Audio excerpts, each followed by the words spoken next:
Welcome, everybody. Yes, I'm Alex Kingman. I'm Jeff Doss. Let's do this, guys. Before we get going and we introduce all of our special guests today, we want you guys to know we are sponsored by the Virtual Fight Tour, and we are excited to everyone this weekend to check out the 1-year anniversary VFT 10. It's going to be awesome. Some great fights, some amazing stuff. Go to myeventex.com to get your ticket now. And I'm pretty sure they have all their in-person seats sold out. So pretty excited for that event. Too. It's going to be a great one. It's going to be a great one. We're excited to be a part of what they're doing. So, all right, guys. So we are excited. We have, let's see, we'll just go this way. All right. We have Lauren Kearney. We have Elyse Gorrell, and we have Casey Marks-Nash. Thank you so much for joining us. This is going to be a fun one. Action-packed. Elyse is making her first appearance on Inside Scoop. Lauren and Casey have been here once before. But everybody, it won't be the only time. It won't be the last time. Right, ladies? Sure. We'll find out after this. You know what? You might think otherwise when this is over. That's a great point right there. Well, let's keep this thing rolling. We got a lot of topics that we want to get into. We were just chatting a little bit about it. Like, so we guys, for insiders, for you guys who don't know, like sometimes the best show is before the show. Like, we just get into everything to the point where Jeff and I are like, stop, this is gold. This is gold. Let's just go live. But we were talking a little bit, at least I was just asking you a little bit about like what your competition is looking like. Of the three of you, you're the most recent competitor, I would assume. Well, Casey, you're still competing, right? If you get a chance to, you do it. Am I wrong? What's going on? Well, if I get the chance, I guess I'll go. I mean, it's hard. I will say, I don't know if we touched about this last time, but it is really hard being there and not competing. Like if I'm not going to compete, I'm at the point like I'd rather just not go. But yeah. So we'll see. Just calls you. A little bit. I don't know.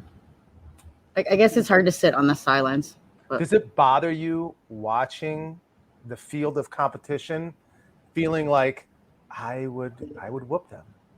Does that bother you? I don't know if it's going, I would whoop them, but it's going, I wonder where I would fall.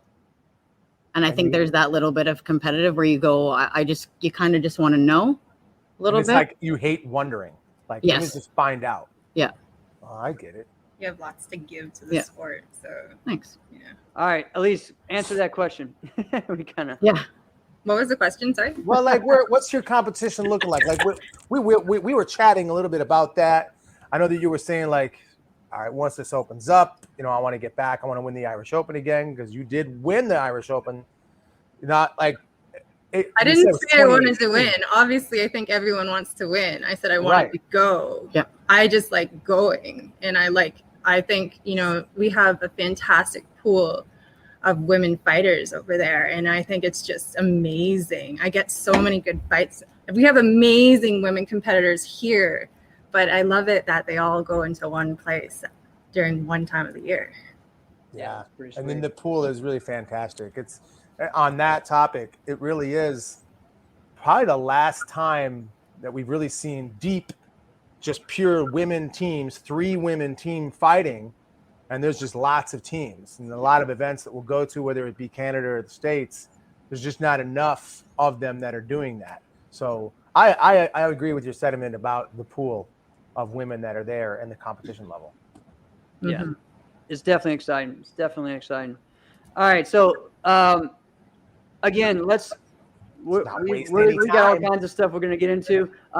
As we talked about earlier today, we're going to really talk a lot about coaching and teaching and what martial arts, what we need, what sports needs, all kinds of stuff. But Elyse, explain what you are doing currently and what you are going to school for and all that. So just to explain your background, what you're doing currently.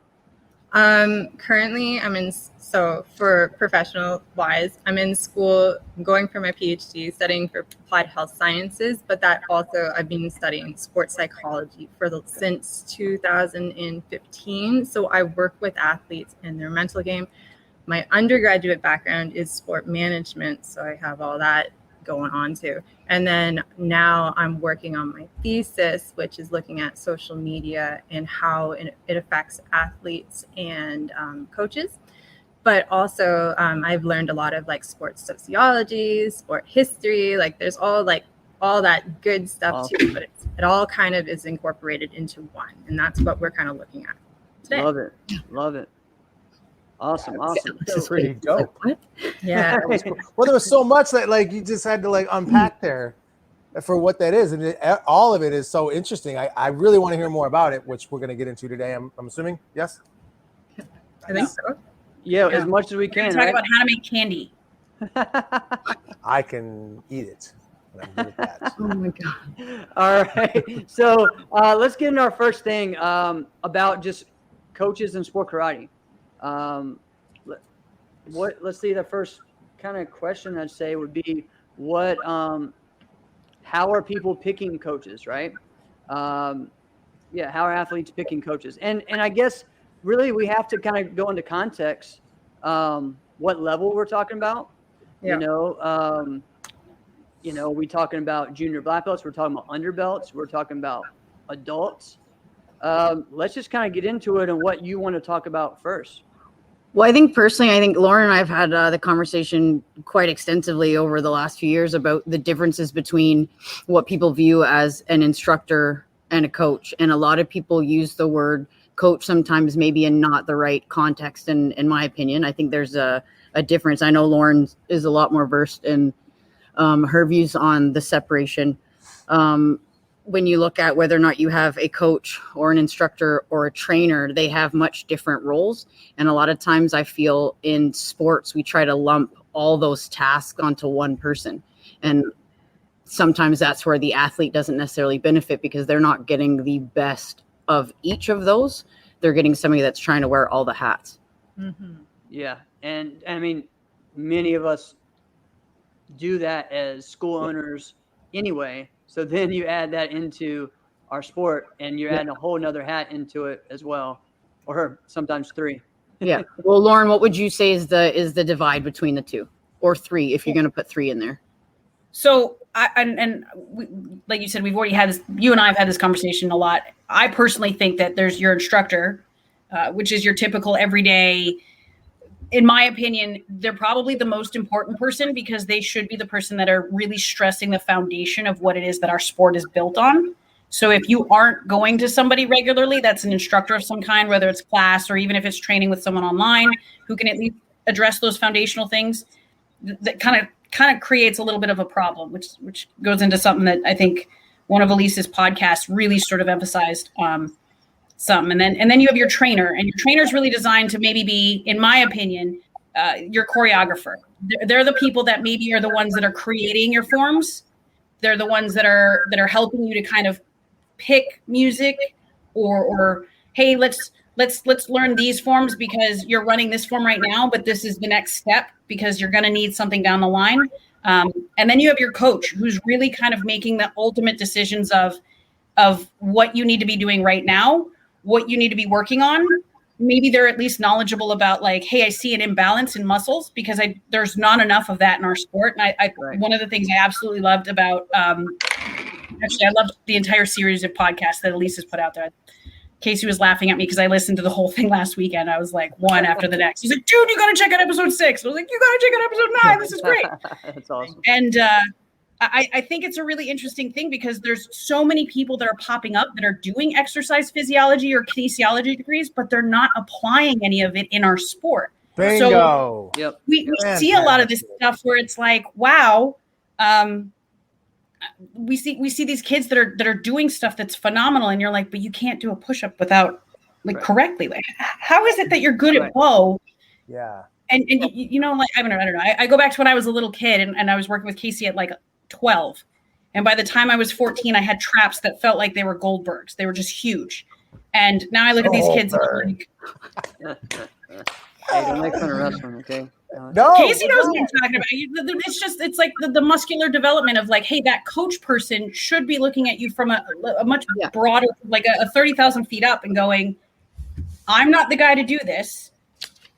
And I mean, I'll just use myself. Michaela and I, when we would train together, and I'm like, Michaela, I'm not the guy to create a form for you, but I can train the garbage out of this form so that it is so pristine and polished and whatever. And we've thought so many different scenarios through. There's not really anything left for us to do except you need to go back to this person to find out, okay, well, what's next? Because I don't know what it is.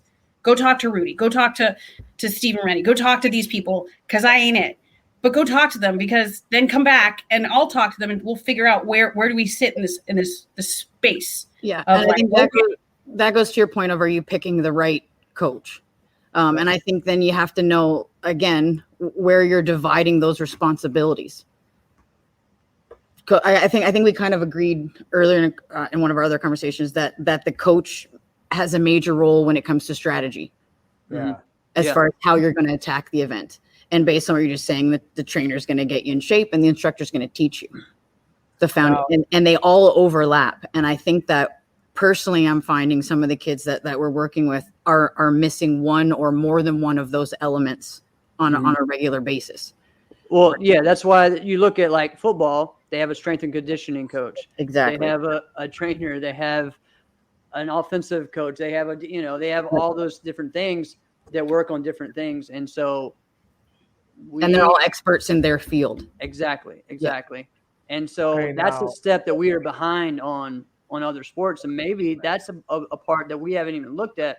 We thought it's something else, but maybe this is another point that could be, something that's kept us behind. Yeah. Well, I think if you're going to apply it to other sports like you just did with football, I think there are a lot of other athletics that are already doing this. Yep. But I think that for martial arts, it's always been like the role of sensei is kind of everything. They're going to teach your basics through the course of teaching your basics. They're going to get you in the specific shape that you need to perform them. And then they're going to help you apply the strategy, which is the application behind what you learned. So it's always been that everything. Right. Right. And the more as that sensei or coach or whatever, really sensei, the more you learn, the better, because some don't, they just stay here. Right. Unfortunately, but some do go outside and learn more things, and that's great. But you're still, I'm just going to tell you, for me, if I'm on the floor and I'm running my school and I have a packed class, my head as an instructor is different than anyone else because I'm the owner of everything else. I see things differently of what's going on. Just in and I'm saying, oh, there's a parent looking upset over here, or there's this or that. Oh, wait, this kid's not doing this. Let me make sure you think of different things differently. And when everything's on top of you, like there's too much pressure and you're holding back as really when you should just be focused on instructing, right? Yes, 100%. The same thing happens in this case, right? We want to do it all and we're trying to cram it all into a 1 hour private lesson. Okay, so this is great. So like even just to unpack what we just talked about now is a lot. Yeah. So good job, Alex. We need to slow it down a little bit. No. I actually don't want to do that. I actually want to do it a little differently. So I need some real examples. So like, how do we, like, Lauren, get raw, right? Yeah. So like when you're saying like, all right, how you're picking your coach and we're giving vague examples, like, can you just like give me a real example? You don't have to name names, and I'm not asking for that, but like what somebody is doing, maybe where you've witnessed it and they're blowing it, or what's a great example where somebody is doing this, and maybe you can't even name a name there because it's a positive one, right? Help me with that. Give me a real example of where somebody is doing this the right way or wrong way, or where we're going wrong. Well, I think this it's convoluted because it jumps kind of to a next point of like, but how are you picking your coaches is largely predicated on, well, that should be based on what your goals are. And if you haven't clearly defined what your goals are, then me picking, 10 years ago, you go, well, you coming to me to coach you, I may not be the right coach because maybe my skill set or my ability to understand you as an athlete, you go, I'm not the guy to get you there because what you want to do isn't something I'm good at doing. And I think we saw this when we were much younger, and we see it a little bit now where you go, just because you're winning doesn't mean you're good at coaching. And there's probably one of my favorite points, and I don't remember what episode it was, but it was, I think it was episode 6, right? She says 4. If it's coaching, Okay. 4. Sorry. Yeah, and I loved it because it was the great one. Wayne Gretzky is one of the greatest, hockey players of all time, but he's also known as the worst coach of all time. And you go, Yeah. is that happening now? And you go, I don't know. I don't know if it is, but you go, I think it comes down to, well, that would be kind of predicated on what are you looking to do? What are you trying to do? And you're like, I just want to win. You go, but how? How do you want to win? But that goes the other way too, because I think some great coaches are overlooked because they maybe weren't at the height of that talent pool, yet they're able to convey the message in the right way. Right. And they fit that athlete, right? Correct. And I agree with you when you say that it depends on what your goals are, because you need someone that can understand your goals, is like-minded to help you on that path, which goes back to coaching, helping strategy, right? I think you talked about that in yours too with Maureen, about having the right fit with learning style, right? Mm-hmm. You have to have a successful and effective relationship with your coach. That is the ideal state that you want to be in. Yeah. Damn, Relationship with coaches is very important. An Elyse podcast junkie now too. Yep. Yeah. Oh my God, you gotta go. Yeah, just follow me. Seriously. I'm gonna throw it in the link somewhere if I can figure out how to do it from the little podcast because the whole thing. It's great. And Thank you. Okay, if we're gonna jump to that, like I was listening to it and texting Lauren as I'm doing it, going, oh my God, 10 minutes in, bang, oh holy crap, this is exactly right. Like there were so many points I'm like, great. Yeah. Like it was just perfect. Yeah. But when you're talking about that relationship with the coach, I think a lot of it also boils down to the type of learner that you're dealing with. Because so as instructors, we learn a lot. And I know same, you can chime in whenever you want. If you boil it down, you have like 3 types of learners, right? Like visual learners, people that learn by what they hear, and then people that learn by what they do, like actually physically doing it. I know there are some people that break it down into like 7 categories, 8 categories. They overlap stuff. They're like, oh, you're a social learner, you're a group learner. Like there's a lot of frameworks. There's a lot of different ways, right? But those are your basic 3, right? Yeah. Kinesthetic, can, audio, and tactile. You can put it into. Yeah. I think that's the one that's missing. Yeah. Is tactile.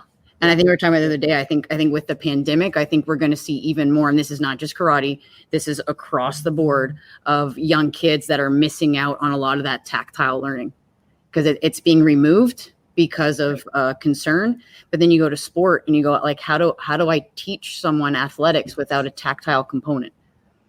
Yeah. Right. And again, this isn't a linear conversation, just going to jump, but that tactile component in martial arts is the self-defense aspect of what your sensei teaches you, which the majority of sports competitors don't participate in. Yep. Because self-defense doesn't seem to translate into what we do as a performer. But if you step back and you go, you need to physically put your hands on a person to understand cause and effect, which will help you create timing, pace, and believability in a creative form. In everything. Because we're missing that tactile element of, if I grab you here, you're going to spin that way, then I can pin you this way and roll you back. Like there's an element that's definitely, in my opinion, missing.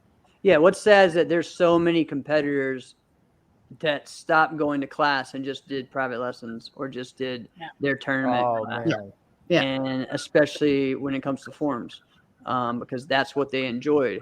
And there's a good and bad element about it. That's what I love about martial arts. There's always something there's something for everyone in martial arts, right? Mm-hmm. And it's great about that. But you still have to stick with, like we talked about when you were on the last time, Casey, like be a martial artist. And, and so there's a combo. We're different than any other sport because there is a separation between what we do. Like you have your martial arts that you do for just the training and the lifestyle part of it. And then you have the sport that's separate. If you go and play baseball, you're doing it and you're playing games as, like you're joining a sport to compete. You don't join martial arts. Most people don't join martial arts to compete. There's a few that do that, but no one really does that. Yeah, nobody does that. Find that out later on that it's something separate and you need to train for it separate. Like the worst is when people just do regular karate class and then want to go to a tournament and don't understand that it's not the same. And I'm sorry, you're not going to be, until they see that the people that are doing the second and third levels of that are doing better. So So that's why you need a good coach. exactly, you Tell you exactly. that. Exactly. You have to. Which I think opens up the door for Jacob Cleary's thing of like, what's the Yeah. most important coaching attribute? And you go, well, do you have someone who's going to be just brutally honest with you?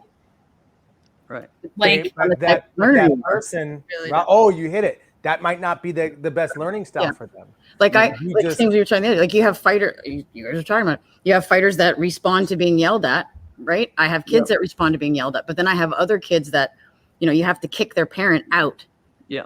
Because parent is harping on fix, but the kid will respond when I give them that single praise one time. Mm-hmm. You go, what you did right there, instant correction. That was what I want. And they go, I did it. And you go, yeah. And I got them. And all of a sudden that mentality of their approach to that class is completely changed. Now, other kids, that doesn't work, right? Other kids need smarten up, right? Mhm. But you have to know what you're dealing with. Well, that's why as learning style. instructors, tell me if I got this wrong, but as instructors or coaches or choreographers, we really have to be like chameleons. We got to wear a lot of different hats. Yeah. Because we have a lot of different people that we may be working with. We don't have one person that we coach. No. We don't have one person that we train. No. You got a class with 20 or 30 or more people, and no two people are ever the same. No, but that's why your best instructors or senseis overlap all those training tools, Right. right? You overlap what you see with what you hear with what you do. So if I can overlap all of those learning styles, that's when we learn the most, is when you're engaged and you're immersed, it would be the right way to say it. Like you're immersed in the experience. Yeah, I think that's right. Yeah. You're not listening to just a lecture or performing the same technique again and again. Mhm. Yeah. Right? That's about as fun as a stick in the eye. Well, it's like Stick in the eye. Yeah, that's not fun. That's why I said that would be about as fun as a stick in the eye. they need to It do depends because I love repetition. Yeah. Like I will sit and do 1,000 times. She knows, like again. But not everybody's that way. Evidently, Alex is not that way. No. We would have to approach Alex differently. I get bored quick. Yeah. So really? we're gonna play games. Not with him. have guessed way. that. We're gonna let him use Yo, his- Lauren, I remember you telling me one time, like, if you're really good at karate, you got a little bit of ADD in you. You I have got to. a lot. You have to You got- ADD. I got a Oh, lot. no. So I think this goes into like a bigger scope of things, right? Where it's like, well, So- because I've done it, and I know some of the kids that I train have done it, where you're like, hey, are you trying to manage too many things at the same time? Which Yeah. part of my job, if I'm a good coach, is I understand that you want to do this, but we can't get there yet. We got to do this first. That was, I think, another point that came up with Maureen, is that it was like, hey, there's a succession that has to happen, Yeah. and Big too time. many people. And I've had this conversation with Marcel till wee hours in the morning, where you're like, I want to do this because that guy's doing it, and you go, but that's not what you need to be doing. You need to be doing this, and they're like, but this is what's going to help me win. And you go, is it? Like Raymond's a great defensive spinning, backing, kicking guy, and you go, I'm sorry, but you can't jump. This is probably not the move for you. Right. And you're like, but it looks cool. And you go, Yeah. still probably not the move for you. Like, okay. Or I mean, we've been in plenty of places together where you hear someone tell you to spin, and you're like, No. Yeah.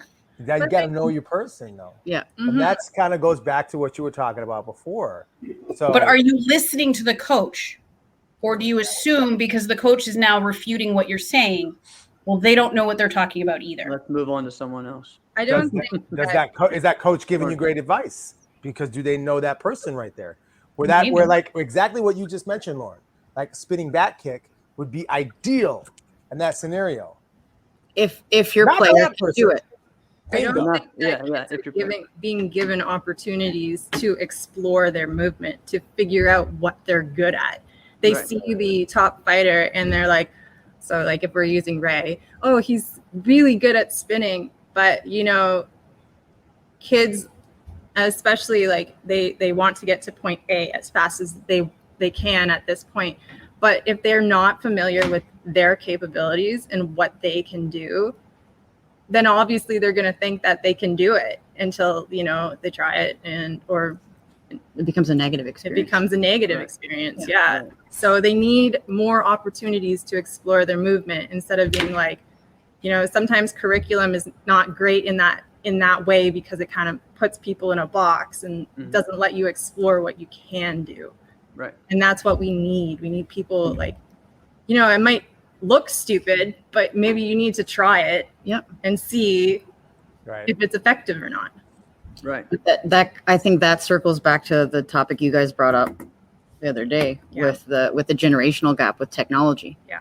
Because technology if we step away from martial arts and you go to sports in general, across all platforms, the coaches that I'm meeting and talking to are having the same issue with their kids. They're behind in development with a lot of the environmental elements of movement because they've got the electronics so early. And I don't want to say electronics are bad. I think technology is phenomenal, and the next generations are just going to be smarter and smarter and smarter. But there's, again, a lot of the tactile that's missing to form experiences to pull on to apply to athletics. Let's get into just a couple questions that are there before we get going. So Jim Fish just asked, what do you look for in a trainer? My daughter has a trainer that focuses on core strength and conditioning, agility, but he has no martial arts background. Do you think the trainer needs a martial arts background? No, I actually think that's pretty good. Oh, it's like no. It would be nice if they would listen and try and cooperate with you to understand what the sport is. Like, that's very important. Right. Like, you can't look at Cobra Kai and think you know the sport. And at that point, if it's like an alternative sport or, you know, not one of the big four, not a lot of people know about it. So you need to cooperate with your trainer and have that communication with them. It's working with them, and they need to be open to that. Correct. Yeah. I, whenever I got hurt or injured, my physical therapist, his son grew up doing martial arts with me. So he knew exactly what I needed to do, where my strengths were, where I needed, you know, and so it made it to where I was always 3 weeks faster at getting, you know, recovered than what I thought. That wasn't always my plan, because me, I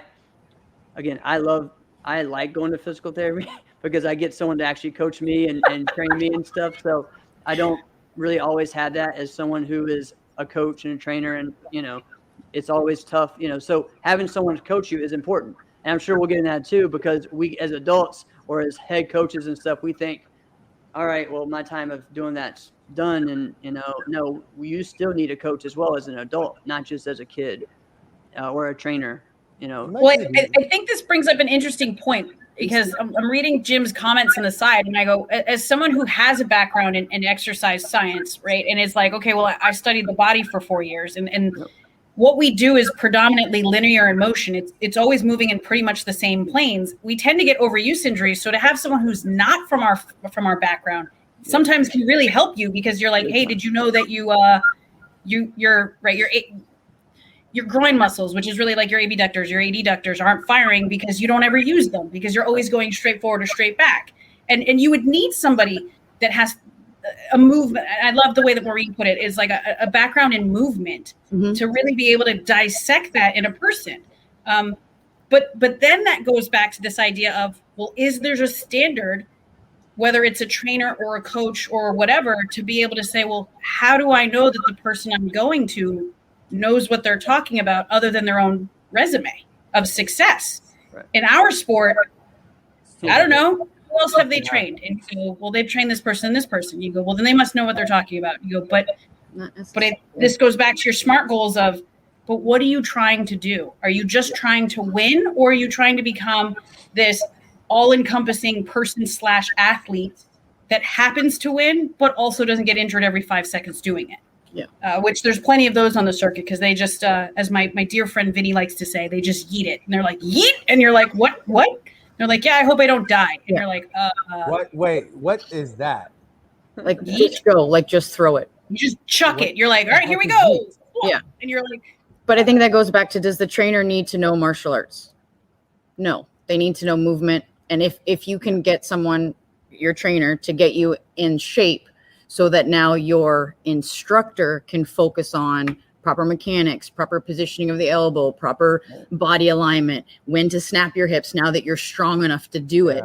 You've now saved yourself a whole bunch of time on the other side of the ball going, I'm not now wasting, I don't know, my private lesson time doing what I need, push-ups, sit-ups, squats, right? Like I'm now doing what I need to do. It's a different mentality, I guess. Yeah, definitely. Right. So this opens itself to a conversation that we used to have a long time ago of, are you training with too many people?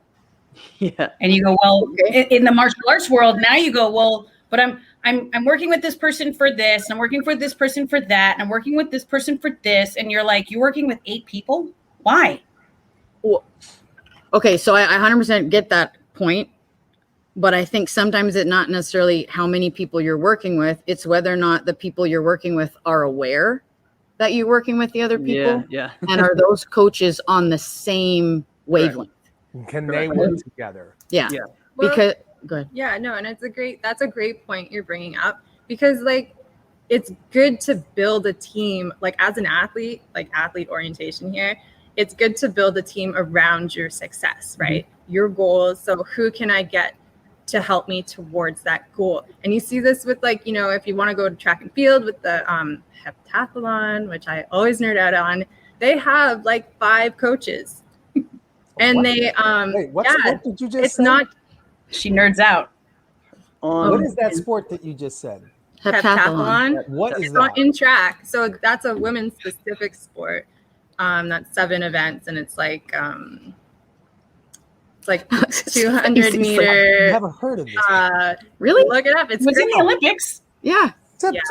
Big deal. Speed walking's in the Olympics. I This is feel like that a was Decathlon is the men's. Decathlon is the men's, and women. You know what the decathlon is? Yeah, I'm aware.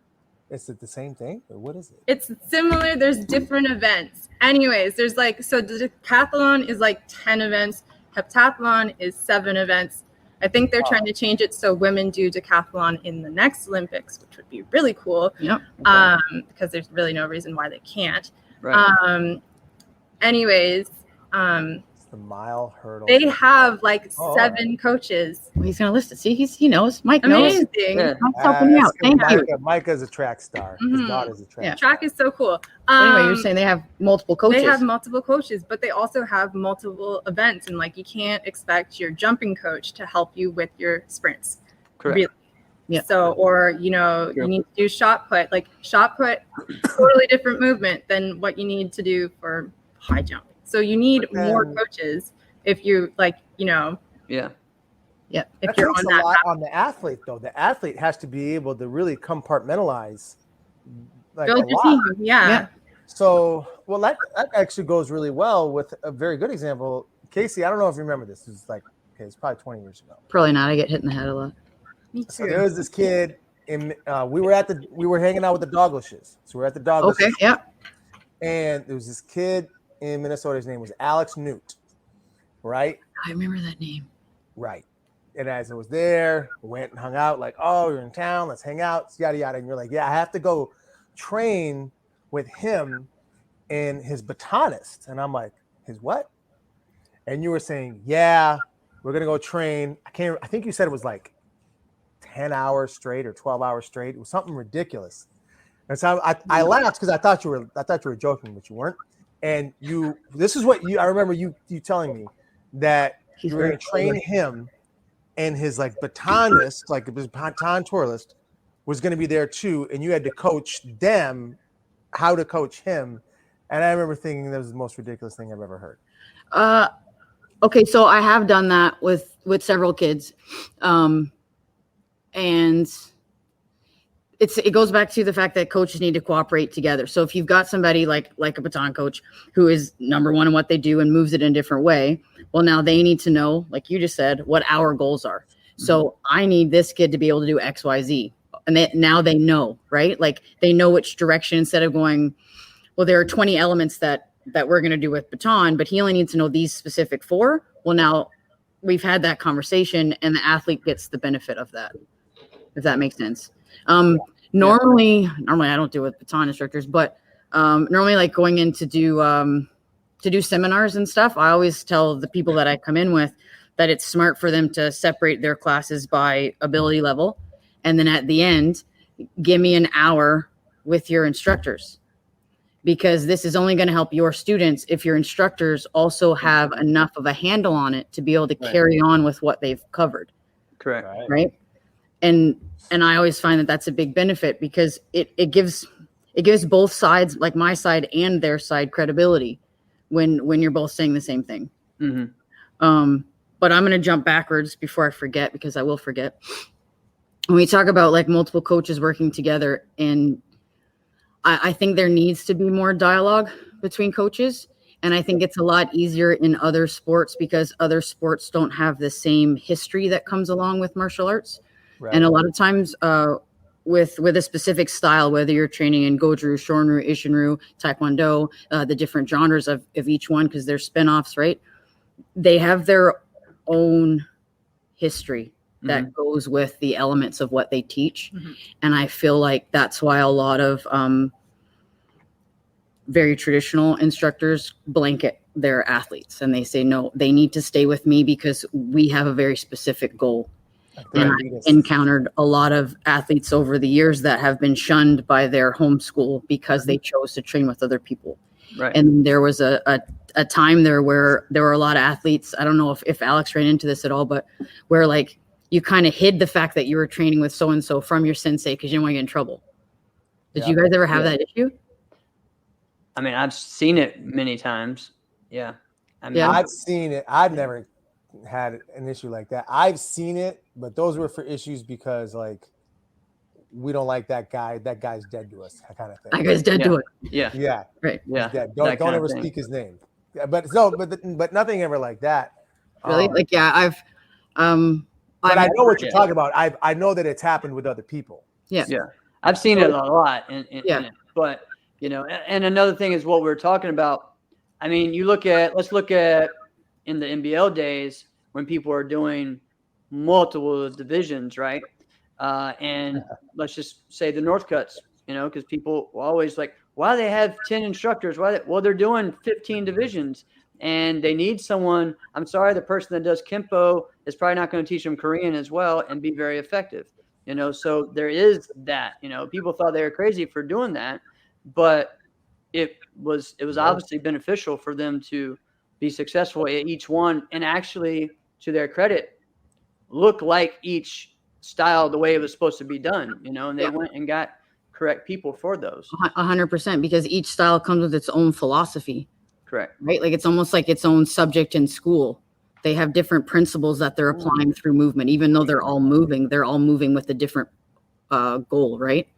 Right. And I think if more coaches would converse with each other and get on the same page with what they can do to help the athlete, I think there would be less hurt feelings, right?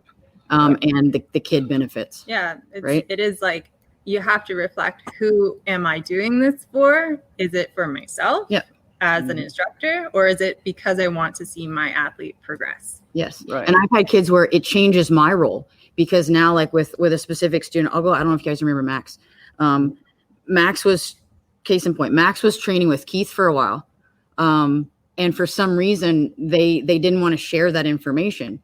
So coming to the school, Max was running his form one way in class, trying to remember how to run it a totally separate way when he trained in his private lessons. So now, and you start watching, like, there's something wrong. Like, as a coach helping you, there's definitely, we've got a disconnect. Right. So come to find out, well, we've been working, we didn't want to hurt. I'm like, dude, I think that's phenomenal. Like, if I had the chance, I would 100% work with him, and I have. And it was some of the best information I received. He actually helped me win a couple world titles with his help, which was much needed. But anyway, so it changes my role, because now it's going, okay, what'd you guys work on? Perfect. Now I can be the trainer that helps reinforce what the coach told you. So I almost switch roles. Right. Yeah. Right. So now I'm not the one in charge. I'm the one facilitating what you learned, because we have an open dialogue as an open relationship, like you were saying, for you to be able to tell me where this is what he wants me to fix. This is why. This is the philosophy behind. I go, okay, I can figure out ways to help you do that. So then you can go back and now you can get more information instead of what all coaches hate, broken record. Well, I've told you this 3 private lessons in a row. Why haven't you fixed it? Right. I hate that, by the way. So Yeah. Which I think sometimes plays into this idea of, are the parents sitting in the lessons and actively listening so that when the parents are going through with coaches, they can reinforce that with the specific athlete, since they're paying for it anyway, right? You're like, are you reinforcing what's being said?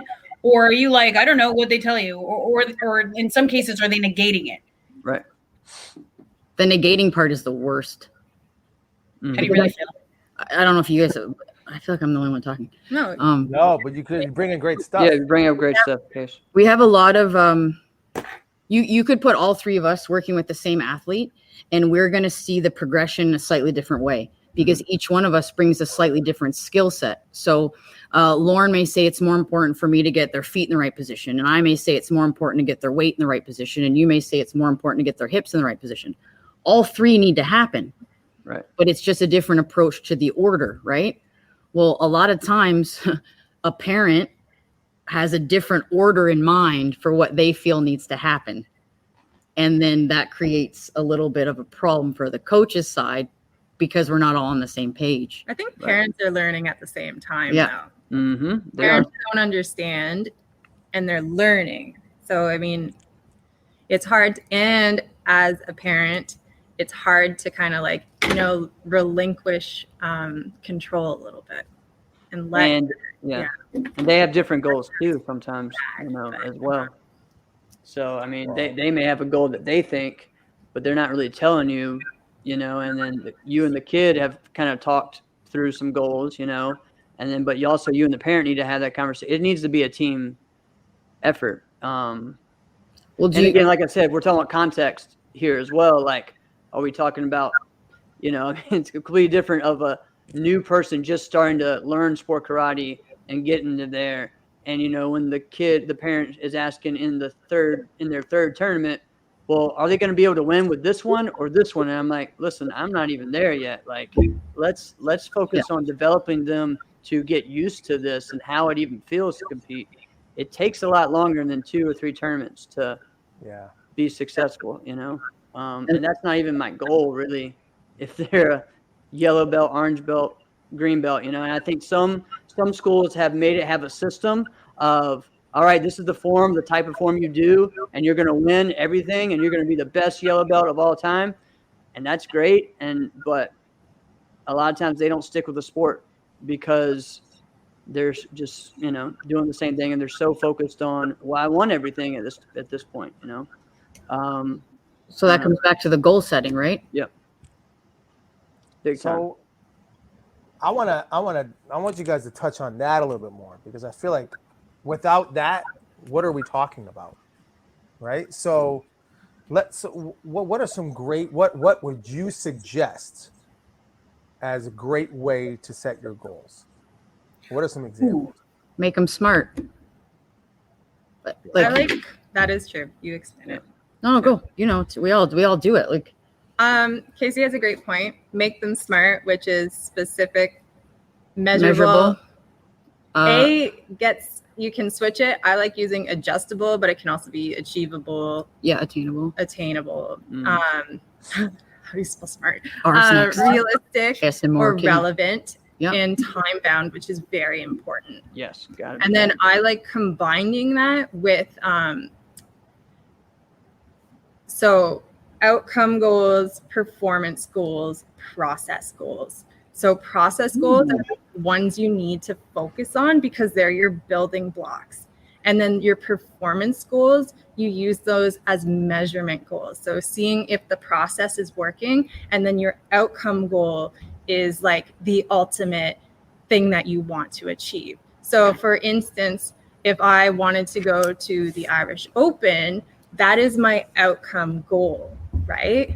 And my performance goals, I would measure that based on tournaments that I had in the year or my training partners in class. And my process goals would be like, what am I doing to get there? How many times am I training? How am I training? And what am I training? Yeah, short term to long term. Mm-hmm. The process goals, though, are so important. because they keep you task oriented. Which I think in our sport right now, and I think it's on both sides, is we're so focused on the result Yes. that we don't care how we get there. We're like, I don't really care. I have no process goals. I don't need to go from A to B to C to D. I just want to get to Z because that's going to get me to the result that I want. And you go, but because you skipped all these steps, 4 years from now, somebody's going to blow past you because you never created this foundational thing that was solid. And now all of a sudden everyone's seeing it because you just grew 4 inches. And you're like, I don't know what happened. Yeah. Kids do grow, yes. Yeah. So, Well, some don't. Hey, I'm there with you. you grew. That was Small good. joke number 1. Yeah. In this size since I was like working. Maybe not. But yeah, I think that's huge. And I think if more coaches and parents and athletes would sit down and actually take the time to do that. It's exhausting to do. Yeah. It's not simple. No.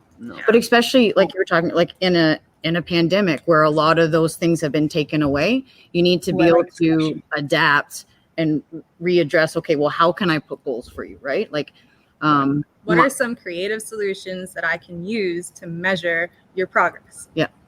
Because it needs to be measurable. Yes. Yeah. Which I think lends itself to what Arlene said. Yeah, Of right, that's what I was are looking at that. developing a periodization plan, because the circuit's now 4,000 months a year. And so you're like, there is no off season. So Right. are you peaking? Are you maintaining? Right. Are you building and then you're peaking and maintaining again? Or are you just going? And Right. I think that's why you see at one point there was a large increase in injuries because it was like, well, number one, you're doing linear motion. You're not doing any kind of strength and conditioning, and you never stop training. So you didn't build any of these process goals to be able to go, hey, I have an imbalance in my hamstrings. Yep. And because Well, I have like a such lot of martial terribly artists, your strong hips. quads, now all of a sudden, especially in females, because it is like injury, basically it's like at the top of the injury list for females. It's like if you do this sport, especially the extreme side of it, and you are not doing something for hip performance, hip flexion, hamstring development, it's a guarantee at some point you will probably blow out your knee. Yeah. Guaranteed, because you just have to come down wrong once and it will go. And then once you kind of you're like, yeah, nope, you're done.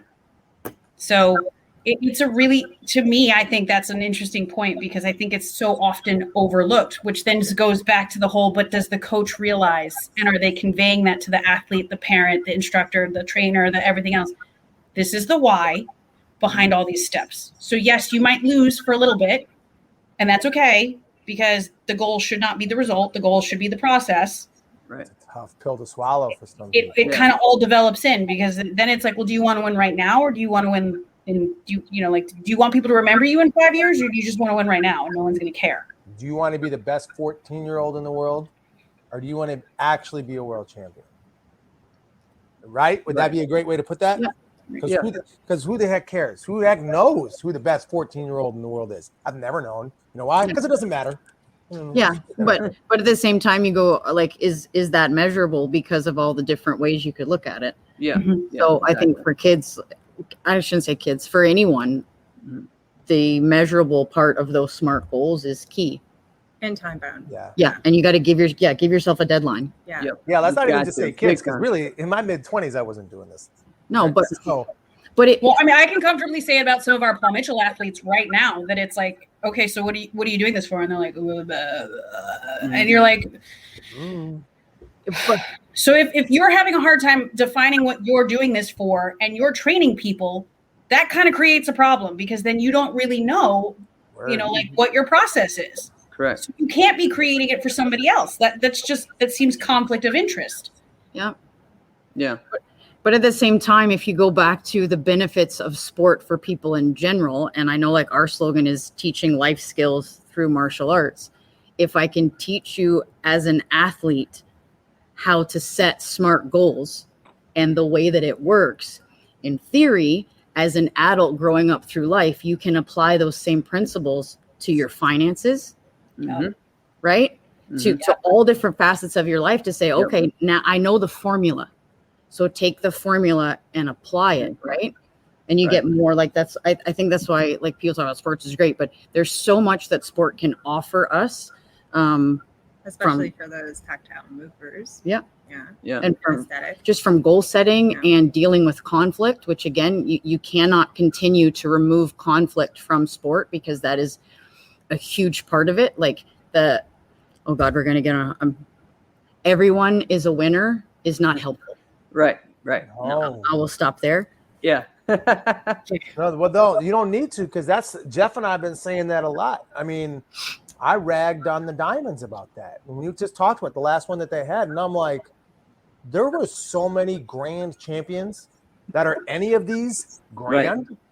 There's no grand in Wow. They're not very grand. Yo, put that in the little thingy at the bottom. No, Yeah. do your hands again. We talk about it all the time. It's We do bad. that. We say that a lot, right? Yeah. That- What's your so grand grand about it championship when there's is your- 30 of them? Yeah. No. But again, it's not just martial arts. It's No. like you're hearing it across all sports. Soccer, everybody's a winner. These kids know who won. Right. That team scored 5 times. We didn't. The kids don't- know, Don't Right. spit in my face and call it rain. right? Like, Yeah. I wouldn't do that.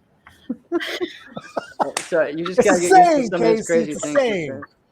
same. You need a supreme grand champion. That's hilarious. But it's That's good, Jim. and again, that made me think Taco Bell. Me too. I was just gonna- Squirrel. Oh my God. Oh man. But again, if everyone wins, we remove the conflict and we remove the measurable goal. Right? Like Then what are we you're doing taking here? away a huge life skill from these kids because they have to learn that you don't get everything you want. Yeah. And when you don't, what do? Right. Right. And a lot of people, because they're not getting that in, youth t-ball or youth Right. sports, are growing up to be teenagers who go, well, why can't I have it? Right. Well, because we've told you all along that, everybody's a winner. Yeah. Well, guess what? In the workforce, that's not the truth. You put in a resume, the best person gets a job. Sometimes that's not even true. Sometimes that's not even true, right? Like sometimes it's I happen to know the guy that you wanted to know, and you didn't know you needed to know them, and now I get the job, and I'm not qualified, and you are way qualified, and you don't. Sorry. Yes. Right. But again, it's a marker for a life skill and a chance as a parent to teach our kids something, which I think is the ultimate goal, is to make them better people. Yes. Right. Right. And that's like competition is actually the best way for student retention because it gives this person. So we're going to go on that now. Well, no, it gives this person, student, a tangible example of is what I'm doing actually doing anything, right? Am I any good? That's why I actually believe that point fighting is great for everybody because I can tell, like, is this working or not, right? Did I get there or not, right? Because everybody wants to hit someone without getting hit. Did I actually do that, right? So that's why I believe that a competition will give them a tangible, real example, right? Is your martial arts, are you doing any good at this thing? And then you get to go back. You're like, yeah, I was okay, but man, did I get whooped? Okay, now we get to go back. Now we get to do this thing again. I don't think the problem is competition. I love competition. It is so exciting.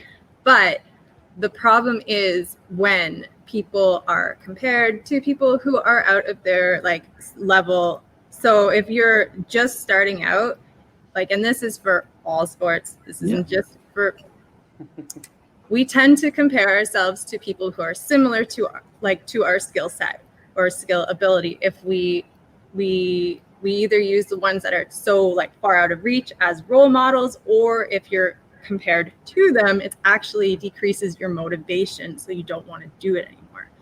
So it's maybe not the winning, because losing, it's just in everything. If you're but if you're beaten down by 5 points, then yeah, that's really discouraging. And then that goes into how are you being coached, or what opportunities you're giving, because a lot of people don't get the same opportunities either. So that's usually if we're going back to that example, not keeping score, I think that's a way of them trying to take focus off of that, but that's not necessarily the problem. It's the problem is that, you know, the comparison and just like being so unmotivated and not wanting to do it anymore because you're having those bad negative experiences because you're just not there yet. Yeah. But if I have a coach that comes at me like Alex just did and goes, hey, look, you got one under your belt. How great was that? And they spin it. So they spin that adversity in a positive way that now motivates me. That's a totally different scenario, right? Big time. Critically thinking about, okay, spinning positive, Yep. but then critically thinking about how could you have improved? What could you have done better is a lot better to enhance motivation than being like, oh, I lost and that sucked. Yeah. But that opens the door to a conversation that is probably going to have a whole bunch of people in the analytics just dip out right now. So I'm sorry, and it's a disclaimer, and we're just going to say it, and whatever, it is what it is. Where you have a societal situation of parents that are like, not my kid. And having been a teacher at one point, it was mind-boggling to have been the kid that my mom walked into, and they always thought I was crazy. They're like, what? And I was like, my mom walked into parent-teacher conferences and was like, I don't want to hear the good stuff. I want to know what she's not doing. And then she'd come home and it was like, oh no, what'd they say? And it was like, right, like, and of course the big thing when I was a kid was she talks too much. She was like, tell me something I don't know. She's like, what is she not doing? Yeah. You know, like, I'm working on it, but whatever. Right. In today's world, having been a teacher, you would go to these kids and you go to the parents and you'd be like, hey, your kid's doing this. Like, oh no, not my kid. Right. Or in our sport presently, you have a lot of parents that are like, my kid lost because. So Yep. your kid lost Always, because of what? And you go, my kid lost because the judges don't know what they're doing. Which always. I'm not going to lie to you, they have no idea. But neither did our parents, and our parents can watch. They're not black belts. My mom's not a black belt. My mom could sit back and go, their form's not good because, and they could maybe rattle off like something super generic, but they'd still be able to tell you, well, it wasn't good because it's something generic. Right. Go home and fix that.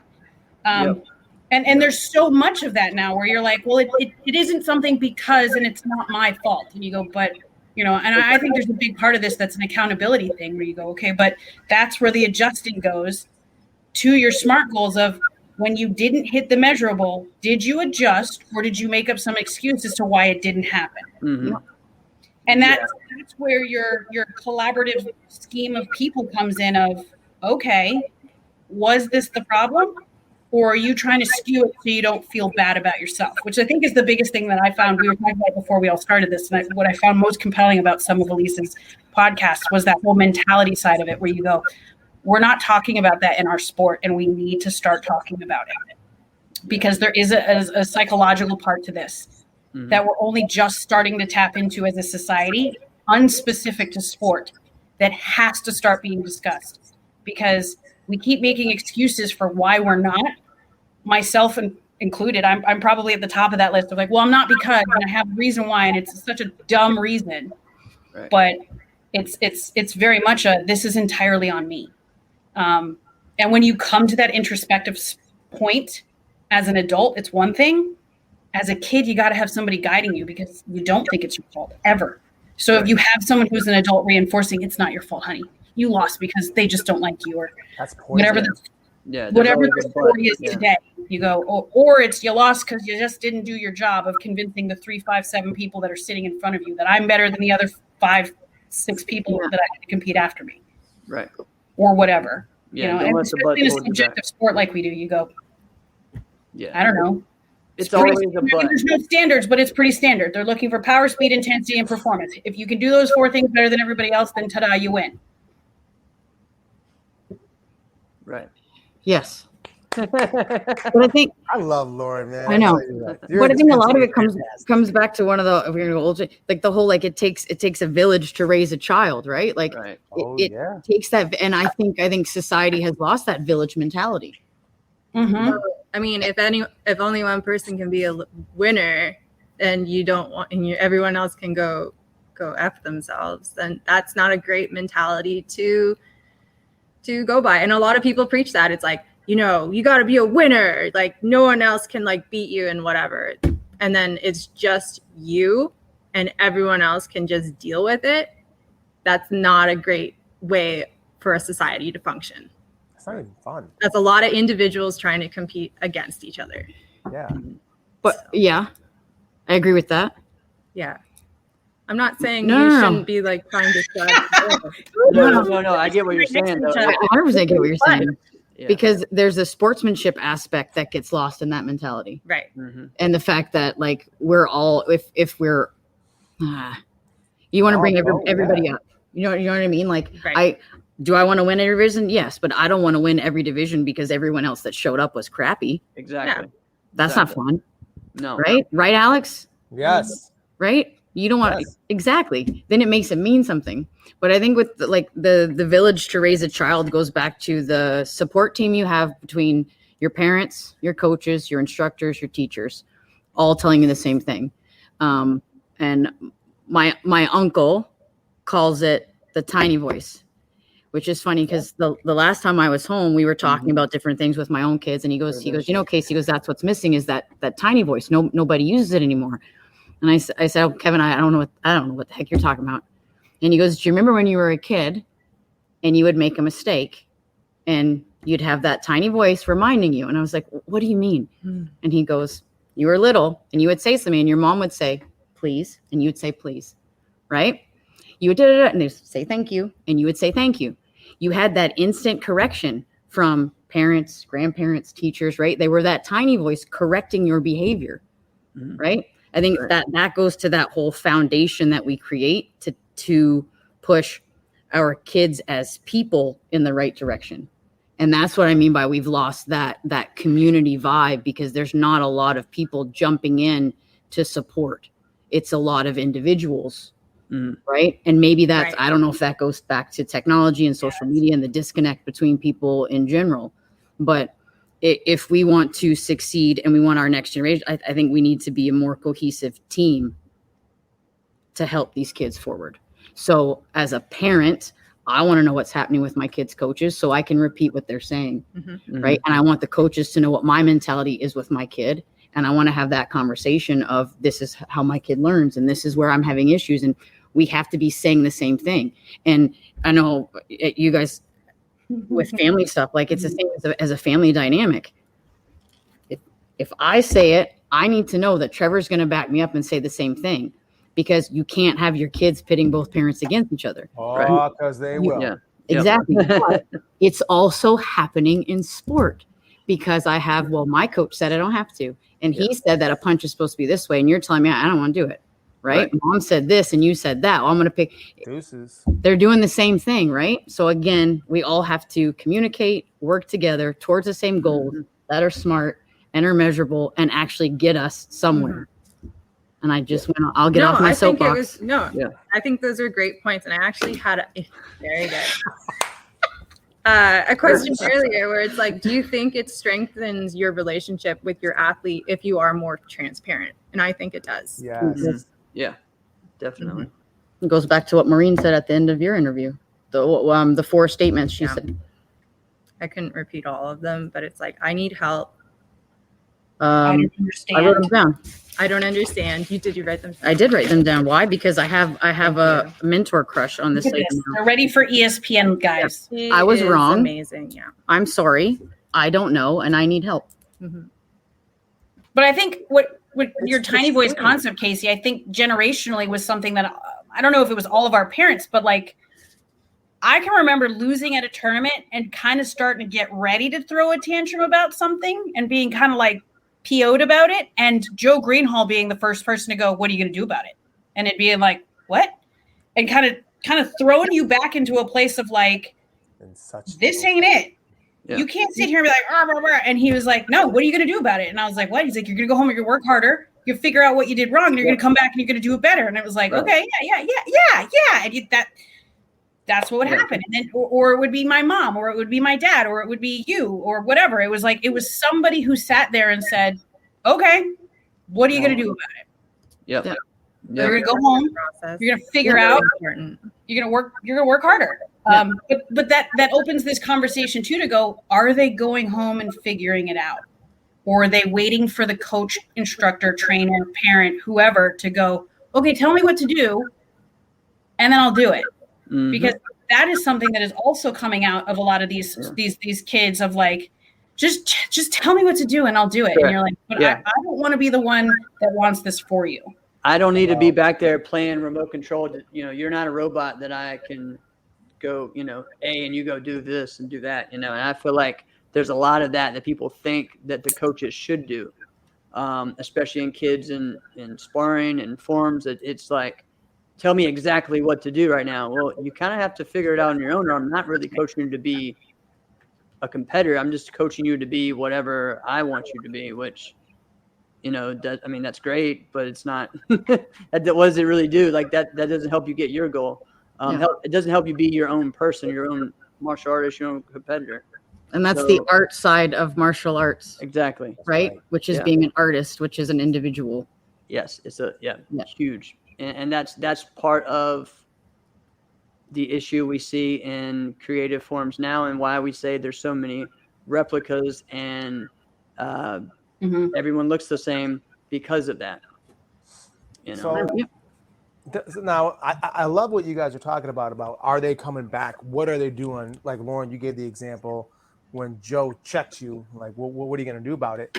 But there are some examples where the student does do that, unsolicited, and then over the years really surpasses the level. It does happen. Surpasses the level of their instructor. That's the That point. is the ultimate accomplishment, though. I understand that. So now, no, I'm not. Don't look at me like I have two heads, right? No, that was happening before you made that comment. Yeah. All right. But then, now there has to be something has to happen, because we can't just keep going with this relationship, Yeah. But I think this comes back to, oh my God, I don't remember what episode 7, at least. You are a junkie. 7, where it was like probably the biggest group of people who need coaches are adults. Absolutely. Because now all of a sudden it's like, well, you've surpassed your coach, and but now that you've got knowledge that the person who taught you, like now it's like Casey said, the roles reverse. But as a coach that helped you get to this level, can I also bring you back to grounded, where I can shed perspective on it and go, but did you consider this? Yes. And you go, wait a second. And you're like, whoa. And you're like, hey, I've surpassed you, but are you still coming back to me to get guidance to go, hold on. Did you think of this? It goes back to like building your team. You need outside perspectives, because like as an athlete, and it even goes back to the whole conversation where it's just like, athletes are really great athletes, but they might not be able to coach. You need that other person to help you with your progress. So even if that coach can't do it, they don't need to do it. Like it was like what Maureen says. It's like, are you guys wanting to be athletes, or am I going to be an athlete as a coach? No, you guys want to be the good athletes. So let's work on that. Like the coach is a good outsider perspective, and the coach, like, progression in their knowledge is very important, especially if they want to keep up with sport, because especially with strategy, it kind of like, it might surpass your knowledge. That was like something else Maureen said, where it's like, as a teacher, you can get your certificate and just stop learning there. But with coaching in sport, you need to kind of keep up with the pace of the sport, or the sport's going to outgrow you. So having that outsider perspective is really important. And the coach doesn't need to, like, it also doesn't need to be someone who was a really good athlete in the sport, who all of a sudden is the coach. I think there's actually very few, and I think like Trevor is one of the very rare examples where he's a good athlete, but also a very good coach. You don't have too many people like that. Right. So I think sometimes too is, and I can speak from experience with Casey, is the relationship we started as athlete and coach that then became friends, that then became whatever you want to call this now, because it is something family. It expands beyond the sport of karate. It is all aspects of life, right? Like it is the ups, the downs, it's everything in between. It's the day-to-day, it's the laughter, it's the sadness, it's the mostly just anger, because that's the only emotion I really know how to show. It's all of these different things encompassing together, where you go, it has transcended sport and has become a life partner. sort of thing where you go, that's the ultimate. That, you know, this isn't just something like where I'm like, hey man, can you tell me how to do a forward strike a little bit better? What do you think about this? It's like, hey, I'm talking about financial stuff, or we're talking about like work, you know, like career progressions of stuff. And you go, that's really where all of a sudden I'm grounded again, because I can go back to this person who taught me how to do something really important 15, 20 years ago. It's just kind of crazy that we're coming up on what we're coming up in terms of time. And you go, and now we're talking about things that are so much bigger and better and beyond the sport of where we started. So I think it does transcend those things to go, hey, but this person knows me better than anybody, and she kind of keeps me grounded, or she helps me get into trouble. It's either or. Yeah. Well, but I think if you go back to Alex's point, or I think your question was, you know, what happens when the student surpasses the teacher? I think the role adjusts. And it becomes more collaborative to where there's theory involved and there's methodology involved on how you're going to attack certain scenarios with someone that you've built a trusting relationship with, that takes you now you're moving forward together. If I said that correctly. Which is why like the coach athlete relationship is so important, the successful and effective relationship that you need, that like, you know, it's progressing together. Sometimes that's more important than, you know, having a good resume sometimes. Yeah, Not you're all the right. time, but sometimes. Yeah. No, I agree with you, Elyse. Absolutely. But you, as a good instructor, you have to recognize that right away. You have to be able to recognize that, because if the student is the one to recognize that first, it's probably been that way for a while, right? So Recognize what? that student has already surpassed like the instructor. Oh, fair enough. Yeah, you have to be able to see that. Yeah. And the instructor has to have a decent amount of humility, which not the all student instructors also do. has to have some humility, because if the you're right student on that one, surpasses too. the instructor, and now the student looks at the coach, instructor, trainer, whatever their new title or previous title or whatever it was, and it's like, well, hey, I'm still trying to help you because maybe I see little things and nuances here, but you're like, yeah, I don't want to listen to what you have to say because I have owned the fact that I have surpassed you. Right. You go, that could be equally as detrimental, because now all of a sudden this could play into the next generation of stuff, because then the things that you're now not focused on because you don't think you need to be focused on them could be transpiring to whoever you're working with, you know? So it is a constant, like, are you having that Joe Greenhall check you? Right. At whatever level you're at. We all need Joe Greenhall to check us at one point. Yes. I worry sometimes. That might be He's checked me a couple times. I'm going to give us like 7 minutes. All right. 7 minutes to close. Holy this, crap. right? I know. We could go for another 7. We could go for another 70, but yeah. Just so so many that way we bullet kind of points. know. I know. There's so many more points. I know. Where do we want to go next? As far as it's a topic we've talked about many times, and I think it does have to do with being able to help with coaching and their involvement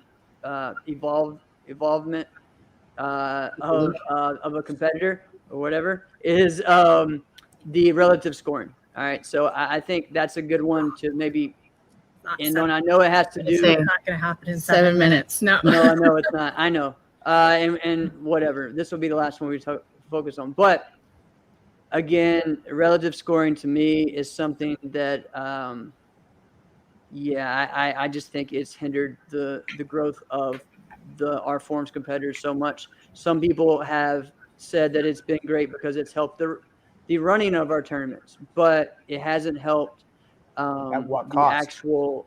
Yeah, at what cost? It hasn't helped the development of the sport because, again, the score means nothing. I have a question for the audience, because this is really my own personal, I would like to know. I mean, I have my own feelings, but would relative scoring be more effective if the person who won wasn't always given a 9? All right, and before we answer that, let's explain what relative scoring is. So again, relative scoring is whoever you think was first place gets a 9.9. Whoever was second gets a 9.8. Whoever was third gets a 7. Whoever was fourth gets a 6. Most of the time after that, everybody else gets 5s, or maybe 4 get 5s and 4 get 4s or whatever. So they look at everybody kind of like how NASCA does. So if you guys aren't, don't don't have the experience in that or don't understand what that is. They watch everyone and then they pretty much rank them. So the score is more of a ranking than an actual score. So the positive I will say about it is that at least the judges get their first, whoever they thought was first, second, or third. Those usually end up in the order that they rank them in. The problem is like we mentioned before, at what cost now. So now you always think you're a 9.8 or 9.98 because, you had someone if Casey and I were competing against each other. I'm not a 9.98. What in the world am I doing getting a 9.98? Just because I was the only other person there, I should be getting an 8.8, right? Come on. Yeah. Well, and it actually hurts the top athlete too. The number one person doesn't really get any feedback and doesn't really get any constructive criticism. Like the score should actually show you, based on the score, you should know, all right, I need to improve on this, I need to improve on that. That's why the score should be broken down in, difficulty, whatever you want to do, entertainment, basics, lower body, whatever division it is, there has to be that. It has to be broken down, on into the 4 elements. This was something that we really did in the last few years of NBL. And I thought it was a great way to go forward with it. But again, it takes time to get people to understand it. And again, it takes time for the judges to understand it. So it takes more time on the tournament. So, but yeah. Robin. I think I agree with Alex. I think for the most part, it's helped us get the right kids in the right spot for the top 3. Which should be, I think, if I'm not mistaken, I think that was the goal, was to make sure that you get the top 3 in the right order. And I personally think that they're doing a better job with that, which is helpful. I think from a measurable goal standpoint, it removes that for a lot of these kids. And I still have people that have come to the classes that have been competing for a while that don't understand relative scoring. They don't get why today I got all 8s. Mm-hmm. The next time my form was better and I got all 6s. Why? Right. Mixed messages. It's really mixed messages. Especially for your younger kids that can't process it. Yes. I think if it is conveyed properly, again, by the coaches to the athlete, they can maybe explain that in a better way that can help them be self-reflective. Right. Because I think that type of scoring puts the onus back on the coaches and the athlete to assess their progress comparatively. Yeah. Which is hard. So I think this goes into an interesting thing because when we were all kids, I feel like the most important investment that most of us made coming up through the ranks was the investment in a video camera. And now I know that phones are a thing now. So the phones are way more powerful than the 9,000-pound black and blue camera. A lot lighter. Yeah. Yeah. So I get that, but I think that goes to this idea of, and I've done it with one of the kids that I'm training with now, where their parent will actually go to a tournament, film everybody in the division, and won't tell me the results, and I'll watch each form and not care about what the actual scores were, and I'll go, this is how it should play out pretty close to this, and they'll tell me, and I go, then this is why it played out that way, because here's the things that now that you say, oh, like person 2 and person 3 were could have gone either way. You go, this is probably 1 or 2 of the judges was probably favorable to this over that. And you can start to break it down to go, but really the way to win this division is this. Like, this is what's missing in this category. Yeah. And that is such an important part of this relative scoring thing of like, you can't, which I hate because I heard it a lot today. You can't take this personal. You kind of just have to gauge it as what it is. I'm first. You go, okay, but how did everybody else do comparatively to you? And I think that was interesting because Casey and I were talking about it earlier today, where it was, why do we call it relative scoring? It's really comparative scoring. Mm-hmm. And I get it, that it's relative to everybody else in the division. Yeah. It really is more comparative scoring of, well, when I compare you to everybody else in the division, here's how it plays out. Yeah. And it's just a ranking system. Yeah. Right. Because the terminology was interchangeable. She's like, don't you mean this? And I was like, well, yeah, it's the same. We're talking about the same thing. We're just calling it something. Yeah, and that was different. my thing, because I call it to my kids comparative scoring, that they're comparing. All they're doing is comparing you, and they're picking a winner. Yeah. Right. It just makes it really hard to know where to go with your training sometimes. Like as a coach. Yeah. As a competitor. And I think too, Right. your question to the audience was about the 9.99 scoring. I think from an audience perspective, that makes it confusing because so many other sports, I'm going to use gymnastics, use a similar scoring system, diving, Performance sports. use that 10 is perfect. You got a perfect 10. So for us to also do it, but it not mean the same thing is confusing. And super confusing to young kids. Yeah. You know, I mean, if you wanted to, because this is a completely separate conversation altogether, is if you wanted to mainstream this ever, you can't make it confusing to the general public. And that is aside from the fact that there really aren't any rules in our sport, it is the most confusing part about it. When you watch it, you're like, so a minute ago, the division with the girls, this happened and that one. And then 10 minutes later, division with a bunch of boys that aren't adults. That guy's wearing some dressy looking thing. I don't understand what's happening. I don't get why that guy won when that girl did it. These don't even look the same. Like the divisions from one to the next, the quality of athletes sometimes doesn't even look the same. And you're like, oh. But that's where it's great. Like with your traditional leagues where it's the 2 head-to-head, choose. Yeah. 2 head-to-head, choose. Right. It makes it a lot. Unfortunately, they don't do it like that anymore. No. But yeah. Made it easier. Like what you were saying, they have an actual scoring system that works, I think, and it's better.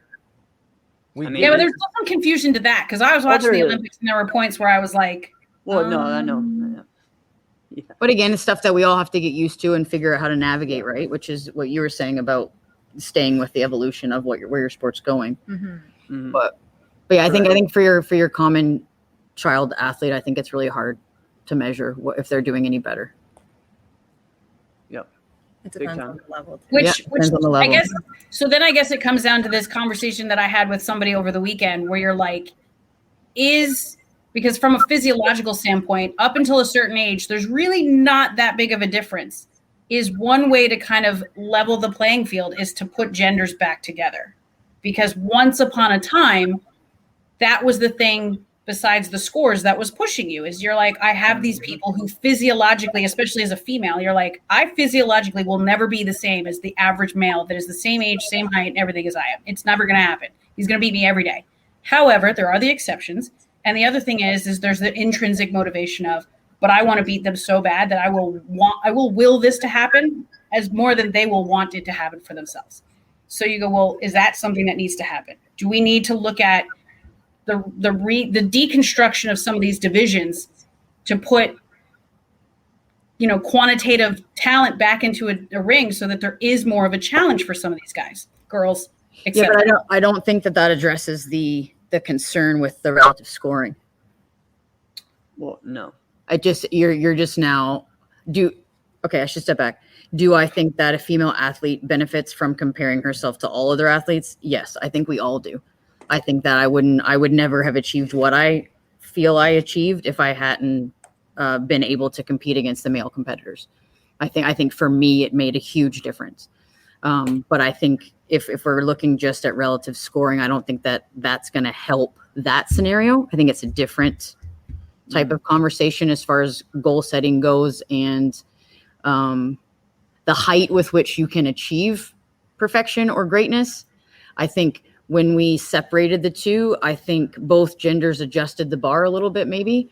I think the female side of it adjusted the bar more so, which is sad to see, because I don't think we should limit ourselves to our competition. I think we shouldn't limit ourselves. We should push ourselves to our personal best in relationship to our potential, not other people's potential. Which goes back to what you said earlier about, as an athlete, you need to be reflective. Yeah. Right. I mean, we were talking about this kind of yesterday too, where it's like, gender, very polarizing thing. It's huge. Whatever. But like in gymnastics, like you can see with the floor routines that, the the way that the male system is ranked is because they can do some of the movement, where with the females they like Simone Biles is amazing because she's like just trying to push the barrier of that movement, and it's very high in difficulty, so that like, you know, I think she was trying to do like double twist thing. Anyways, it was amazing. She's the only female that can do it because her like individual bodies are different, and her movement is privileged to that. So that's why like the difficulty level for genders are different, because but you should also be like Casey's saying, go to your strengths, right? Like, where are your strengths? How can I get better at this? And how can I like push the barriers of my sport in this way? The way that my body will allow me to do. Yes. Yeah, I think so. Yes. Which I think the only way to do that then is what you're saying, Jeff, is you have to have areas of concentration that the sport then focuses on to say, you're phenomenal as a performer. Right. Like 8-year-old Rudy Raynon, you're phenomenal as a performer, but when you fall out of a move and you get a 9, right, kind of complicates things a little bit. I mean, Ashley Lane did it a couple times, so did Jennifer when we were competing as kids. And you go, phenomenal performance, and you're going to win based on that. But there were some technical things you need to go back and look at. Exactly. Right. Like, and that now all of a sudden you have this thing where you're like, you know, hey, random insert name here, phenomenal performance. But the biggest thing I see from a lot of these athletes right now is not very good performance, not very good technical execution. Right. But it's movement. Mm-hmm. Sometimes it's super creative movement, and I'm sure I can't do it. I'm like, I don't know how you did that. And sometimes I'm like, I know exactly how you did that. And sometimes I'm even more impressed. I'm like, that is the simplest thing, and you made that look so cool. Right. I can't believe nobody ever thought to do that, because that is so simple. It took us now to figure that out. And I'm like, but so, that's I think the way the sport should be going. It should be right. And that's where, I mean, having bringing those basics. Yep. Well, and that's where that score has to be, where you know, okay, you were great at this, but this is low because of that. And instead, they're winning, so they're just doing the same thing over and over. I heard it too as a kid. If it ain't broke, don't fix it. Right. Yep. Right. All the time. Yeah. Why did you change this before? You know, I remember having the same conversation with Marcel. It's like, literally, we're at Atlanta. 2 weeks is U.S. Open. If I won, why am I going to do a different form of U.S. Open when this, you know? I don't know. I feel like all of us would be like, because, you know, like we're driving ourselves to be better, you know, but. My mom used to yell at me all the time. Yeah. Like hey, what? me too. Tell me. Stop changing it. Oh, stop changing it. It's kind of exciting. Yeah. You wanted to do something different. You it wanted makes to it more better fun. yourself. You're like, look at this move's really cool, Mom. Check it out. Yeah. Well, I think too is depends on your and goal. I see it, you know, and I used to see it a lot when I would go up to Canada and train with Casey and Trevor. And that was feels like forever ago, but where you were always working on the next thing. Like if you were a blitzer and you knew it, you spent, and you hated it, but you did it. You spent a large part of your time not blitzing because you were like, okay, but what if we get into a position where we can't do that? Or in forms, it was, that's great, but what's the next evolution up for you? Are you working on it in March for July? Or are you just doing until you stop winning, or you stop winning as consistently, and then you're like, oh my God, I got to start to change something. Right. And then what are you doing is you're just like, well, I'm copying it because this kid's winning and they're doing it, so I'm going to do what they're doing, or whatever. Like, are you intrinsically looking at what it is that you need to be doing, or are you being motivated by extrinsic things that you're like, well, I have to do it because somebody else is doing it, and this is winning, and that's ultimately what I want, is I want the result. So I'm going to do what they're doing because it's working. And I think that's something that is a really interesting like shift of what we're saying. As when we were kids, it was, we already had that next form, but we didn't put it out there yet because we knew that it wasn't quite ready. You were like, I have the upgraded form. I may even have brand new music or whatever it is, but I'm not ready with it yet. Cause when I go out there, it's going to be like, holy cow. Which is much, he's not on here, but I know I've had many conversations with Calman, And he'll tell you to the day he dies. He goes, that diamonds form where he double sorted it for the first time on stage, he goes, it was awful. And I'm like, how can you say that, man? And he goes, it wasn't, it was so unpolished. And I can say that about our sync form. Yeah. First time we did it, with 2 weeks of working out, it was like, Yeah. right. I mean, we made it through, and that's kind of half the battle. So you were like, all right, well, we made it through. But but that's what makes Kalman such a unique athlete, right? Is he set his bar for himself here. Correct. And that's where the great ones stand out, I think. So And overall, I think so many people need to take a step back, and look at really, what your goals are, what you're accomplishing, what are you doing. There's so many things on this that we could go hours on. Yeah. We do need to wrap it up, unfortunately. But man, this has been great. Thank you guys so much. Thank you, Lauren. Thank you, Casey. we're gonna put the Elyse. podcast, Yeah, put the Elise's podcast link in the guys stuff. haven't, check Go out listen to all of them. I swear to God, there's not a single episode that's not awesome. Like, so Casey's laughing at me. And she's like, no. And I'm like, I legitimately spent 4 hours listening to all of them. And I was like, Jesus, I should have had a notepad. There's nuggets in all of them. Go listen. Well, my favorite part about what we talked about so far today was really the different relationship dynamic between the athlete, the instructor, the coach. Yeah. I think that was great.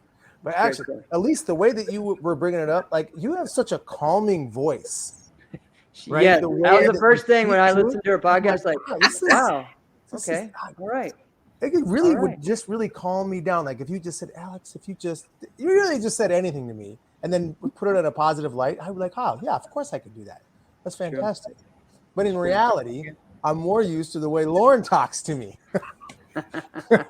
Constantly ready to beat people up. It's the Spanish in me. I apologize. You and we're right here. I'm like, look, I have one volume. It's too loud.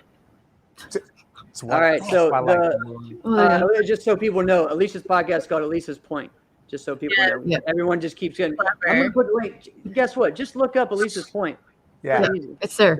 It's there. So awesome. All right, thank you. Thank you guys so much. She's the Canadian Delilah. Go listen. Thank you. That's another way to put it. Wow. All right. Oh man, thank you guys for having us, Thank you, Jeff. Virtual Fight Tour, for sponsoring us. All right, Alex. This is going to be a great one. I can't wait to see what happens with Virtual Fight Tours card this weekend. We're gonna review that next week. This has been another episode. What? Oh, I'm saying after this we have another group of amazing ladies that are coming. So we have a historical group coming in the next either week or 2 weeks. We're gonna have Arlene, Elsa Cordero, Christine Rodriguez, and Helen Chung, all four together talking about the bangers. Talking about the history of females in sport martial arts. So, going to be awesome. All right, Alex, go, buddy. This has been another episode of Inside Scoop with Alex and Jeff. I'm Alex Dingman. I'm Jeff Doss. See you guys next week. Thank you, guys.